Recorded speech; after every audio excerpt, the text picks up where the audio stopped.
BJP के शीर्ष नेतृत्व द्वारा पंकज चौधरी को उत्तर प्रदेश की संगठनात्मक कमान सौंपे जाने के बाद से ही पार्टी के भीतर और बाहर दोनों जगह हलचल तेज हो गई है।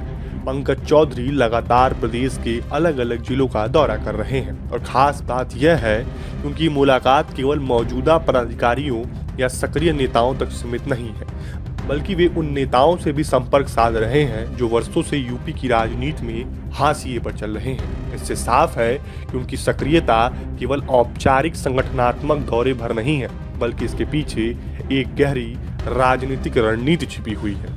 हाल ही में बनारस दौरे के दौरान पंकज चौधरी का मिर्जापुर के चुनार पहुंचना और वहां ओम प्रकाश सिंह से मुलाकात करना इसी रणनीति का हिस्सा माना जा रहा है।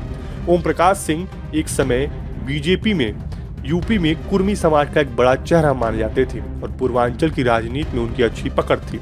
हालांकि समय के साथ वे पार्टी की मुख्य धारा से बाहर होते चले गए।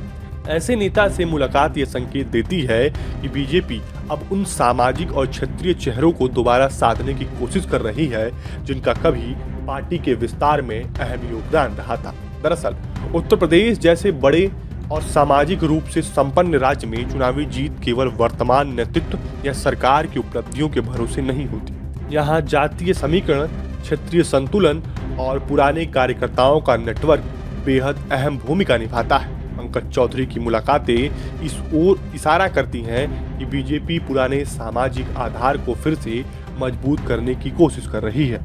कुर्मी, लोध, मौर्य और अन्य प्रभावशाली जातीय समूह में जिन नेताओं की कभी पकड़ रही, उन्हें दोबारा भावनात्मक रूप से जोड़ना इस रणनीति का अहम हिस्सा हो सकता है।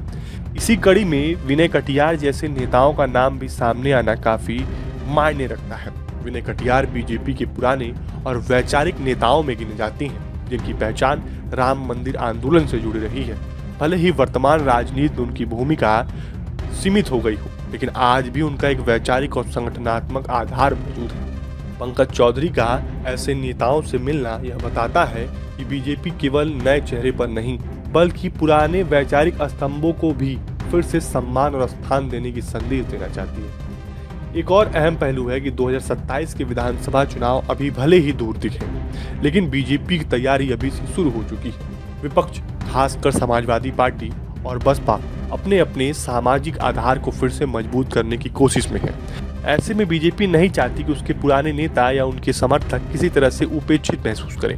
पंकज चौधरी का मिशन शायद यही है कि पार्टी के भीतर किसी तरह की नाराजगी या असंतोष को समय रहते खत्म किया जाए। इसके अलावा इन मुलाकातों को संगठनात्मक पुनर्गठन से भी जोड़कर देखा जा रहा है। माना जा रहा है कि आने वाले समय में बीजेपी संगठन में बदलाव, नई जिम्मेदारियों या और कुछ पुराने चेहरों की वापसी हो सकती है। पंकज चौधरी पहले जमीन पर माहौल टटोल रहे हैं, यह जानने की कोशिश कर रहे हैं कि कौन सा नेता अब भी प्रभाव रखता है और किन्हें दोबारा सक्रिय किया जा सकता है। इससे पार्टी को बूथ स्तर तक मजबूती देने में मदद मिल सकती है।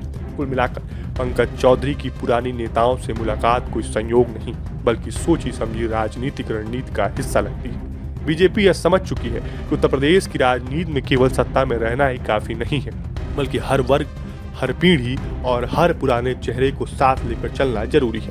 पंकज चौधरी की सक्रियता इस दिशा में एक बड़ा संकेत है। बीजेपी आने वाले चुनाव से पहले संगठन को भीतर से और ज्यादा मजबूत करने की तैयारी में जुट चुकी है। फिलहाल के लिए इतना ही। अगर आपको हमारा ये वीडियो पसंद आया हो तो हमें कमेंट बॉक्स में जरूर बताएं। यूपी से रिलेटेड हर छोटी बड़ी खबर के लिए देखते रहिए विजन यूपी।